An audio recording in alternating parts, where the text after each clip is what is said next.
Assalamualaikum warahmatullahi wabarakatuh. Hai Sobat Smart, welcome to our channel. Pada video kali ini, kami akan menjelaskan sebuah materi mengenai feature. Apa sih feature itu? Pada penasaran nggak nih? Yuk kita lanjut ke pembahasannya. Feature secara bahasa memiliki arti karangan yang khas, yaitu karangan tentang sesuatu yang tidak memberikan berita faktual, tetapi ditulis dengan gaya yang menarik dan terperinci, yang penulisannya menggunakan gaya bahasa sastra, bercerita, bertutur, atau storytelling, layaknya menulis cerpen atau novel. Dari penjelasan feature tersebut, terdapat 4 unsur dalam suatu tulisan feature. Yang pertama yaitu fakta. Fakta diambil berdasarkan kejadian nyata. Yang kedua yaitu opini. Opini merupakan suatu pemikiran seseorang atau pendapat seseorang yang belum tentu jelas kebenarannya. Yang ketiga yaitu human interest. Sesuatu yang dapat mengunggah emosi seseorang atau ketertarikan manusiawi. Yang keempat yaitu sastra, menggunakan cara penulisan atau gaya bahasa sastra seperti novel. Ciri-ciri atau karakteristik feature.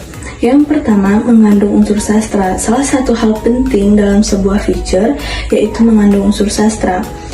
Feature ditulis dengan cara atau gaya menulis fiksi. Oleh karena itu, tulisan feature mirip dengan cerita pendek atau novel, namun tetap informatif dan faktual. Ciri-ciri feature yang kedua yaitu lengkap. Sebuah feature dikatakan lengkap apabila menyatukan bagian-bagian fakta dari suatu peristiwa dan memadukan jalan pikiran penulisnya dalam bagian pendahuluan, uraian atau isi, dan kesimpulan atau penutup. Ciri ketiga yaitu bersifat non-fiksi, karena feature merupakan pengungkapan fakta-fakta yang dirangkai menjadi satu kesatuan dan memberikan gambaran yang jelas dan utuh kepada pembaca mengenai suatu peristiwa atau suatu objek. Ciri keempat yaitu melawan kebasian. Feature dapat menjadi alat ampuh untuk melawan kebasian suatu berita. Jika berita hanya berumur 24 jam, dengan feature, suatu berita dapat dipoles menjadi menarik kembali dan tetap aktual. Bagian dari media massa. Feature harus disajikan dalam media massa, baik media cetak maupun media elektronik.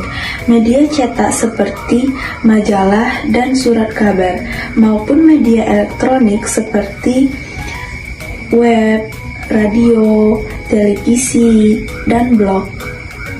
Yang terakhir, panjang tak tentu. Belum ada ketentuan mengenai panjang pendeknya sebuah feature. Penulisan feature sangat bervariasi tergantung kepada penulisnya. Panjang pendek sebuah feature tergantung penting tidaknya peristiwa, menariknya aspek yang diungkap, dan bagaimana penulis berusaha mewarnai feature tersebut. Pada awalnya, feature hanya dikategorikan menjadi 2 saja, yaitu yang pertama, feature berita yang didominasi terhadap fakta-fakta, dan yang kedua, feature artikel yang didominasi terhadap opini-opini. Namun, seiring perkembangannya, jenis-jenis feature menjadi lebih banyak. Di antaranya, 1. Feature berita atau news feature. Feature berita merupakan feature yang menjelaskan tentang peristiwa-peristiwa aktual. Biasanya merupakan pengembangan dari straight news atau berita langsung, singkat, yang hanya menyajikan informasi-informasi yang Kedua, feature artikel atau artikel feature adalah berisi pemikiran yang dikemas secara ringan dan menghibur. Ketiga, feature human interest adalah feature yang menyentuh emosi pembaca. Keempat, feature sidebar adalah melengkapi berita utama atau memberitakan bagian lain sebuah peristiwa. Kelima, Feature biografi adalah berisi kisah hidup seseorang, biasanya seperti tokoh-tokoh penting. Yang keenam ada feature profil, yaitu feature yang berisi profil lembaga, perusahaan, organisasi, atau non-person, seperti orang yang sukses menjalani kehidupannya yang layak untuk kita teladani. Yang ketujuh ada feature perjalanan, yaitu feature yang menceritakan pengalaman berkesan dari sebuah perjalanan, seperti memuat informasi bagaimana cara kita menuju ke lokasi, apa saja kendala yang mungkin terjadi dan bagaimana kita mengatasinya, serta apa saja hal yang menarik yang ditemui sepanjang perjalanan. Yang kedelapan ada feature penjelasan, yaitu feature yang menceritakan apa yang sebenarnya terjadi di balik suatu peristiwa. Yang kesembilan ada feature sejarah, yaitu feature yang menceritakan peristiwa masa lalu seperti menceritakan proklamasi kemerdekaan, pengeboman kota Hiroshima, dan sebagainya. Yang ke-10 ada feature musiman, yaitu feature yang menceritakan peristiwa yang terjadi secara rutin seperti mudik lebaran. Nah, yang ke-11 itu ada future trend. Ada yang tahu sebelumnya apa itu future trend? Nah, future trend itu yaitu future yang menjelaskan atau menceritakan tentang gaya hidup suatu komunitas tertentu. Contoh dari future ini yaitu cerita tentang gaya hidup milenial atau yang sering saat ini kita sebut dengan sebutan kids zaman now. Nah, yang ke-12 itu ada future tips. Future tips ini yaitu future yang menjelaskan tentang bagaimana cara melakukan sesuatu secara sistematis. Contoh dari future ini yaitu sebuah tulisan mengenai tips memasak atau tips mencuci pakaian di mesin cuci secara sistematis dan mudah dipahami. Nah, yang ke-13 itu ada future ilmiah. Kira-kira ada yang tahu apa itu future ilmiah? Nah, future ilmiah yaitu suatu tulisan yang mengungkapkan sesuatu yang berkaitan dengan dunia ilmu pengetahuan dan teknologi saat ini. Nah, biasanya contoh dari future ilmiah itu apa sih? Nah, biasanya contoh dari future ilmiah itu ada sebuah artikel misalnya. Kita masuk ke poin 14. Di poin 14 ada yang namanya future promosi. Nah, ada yang tahu apa itu future promosi? Nah, future promosi yaitu future yang memperkenalkan suatu produk atau ide baru kepada masyarakat. Contohnya dari future ini biasanya mengangkat tema tentang produk baru yang bertujuan untuk meningkatkan daya beli konsumen kepada suatu produk tersebut. Nah, itulah pembahasan mengenai materi feature. Seperti yang dijelaskan pada pembahasan sebelumnya, terdapat banyak sekali jenis feature. Di sini, kami akan menerapkan salah satu jenis feature itu, yaitu feature perjalanan. Yuk, ikuti perjalanan kami. Assalamualaikum warahmatullahi wabarakatuh. Halo teman-teman, perkenalkan kami dari kelompok 4R005 mata kuliah keterampilan berbahasa Indonesia. Pada video kali ini, kami akan mengajak kalian semua untuk berwisata ke salah satu desa yang terletak di Kabupaten Batanghari. Yuk ikuti terus keseruan kami.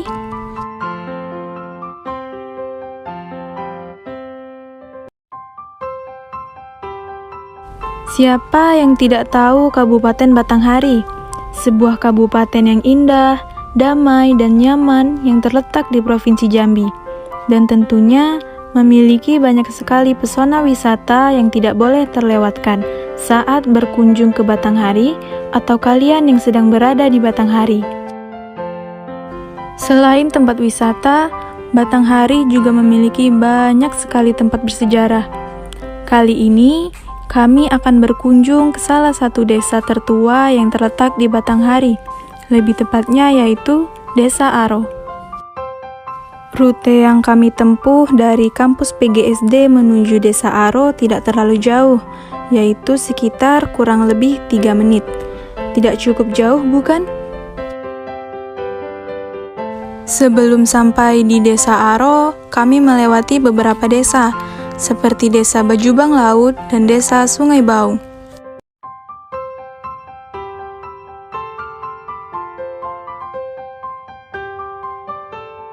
Jalan yang kami lewati sangat bagus dan indah.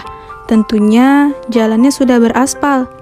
Jalan yang ditempuh menuju Desa Aro sangat mudah sekali untuk dilewati semua orang, bisa menggunakan mobil ataupun sepeda motor. Dalam perjalanan menuju tujuan, kami banyak sekali melewati beberapa sekolahan, salah satunya SMP Negeri 22 Batanghari.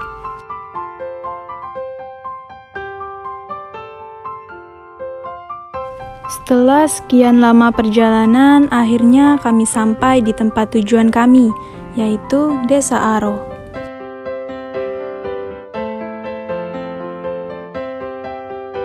Setibanya kami di Desa Aro, kami banyak menemukan tempat-tempat umum, seperti puskesmas, ada juga musola Darus Saadah, dan terdapat kantor kepala desa.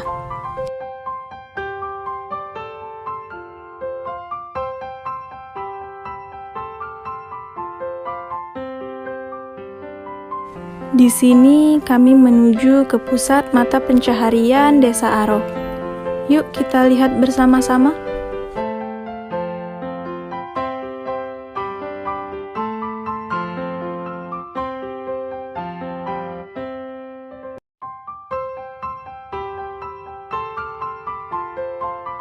Desa Aro dikenal dengan julukan pusat sentra ikan nila, dikarenakan masyarakat buminya bermata pencaharian di sungai untuk mencari ikan.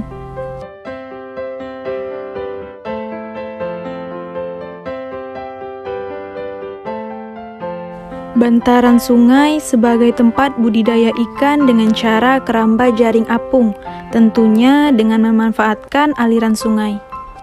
Setidaknya ada sekitar 1.200 unit keramba jaring apung tercatat pada 2021. Dalam per hari, masing-masing keramba menghasilkan 2 ton ikan nila segar.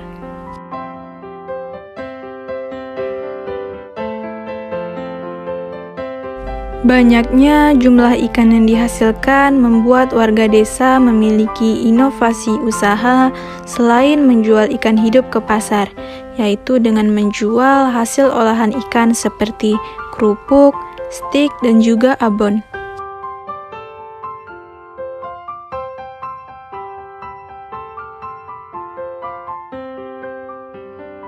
Desa Aro merupakan salah satu desa tertua di antara 4 desa, Ola, Muaro Singoan, Aro, dan Sungai Baung.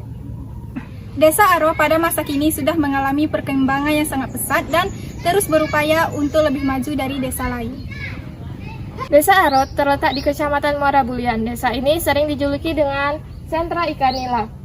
Desa ini terletak di aliran Sungai Batanghari yang dimana dimanfaatkan oleh masyarakat bumi sebagai bermata pencaharian ikan.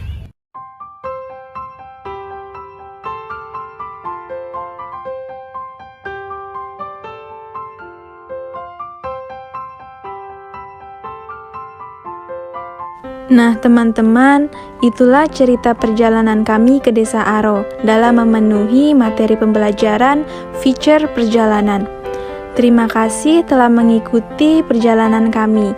Wassalamualaikum warahmatullahi wabarakatuh.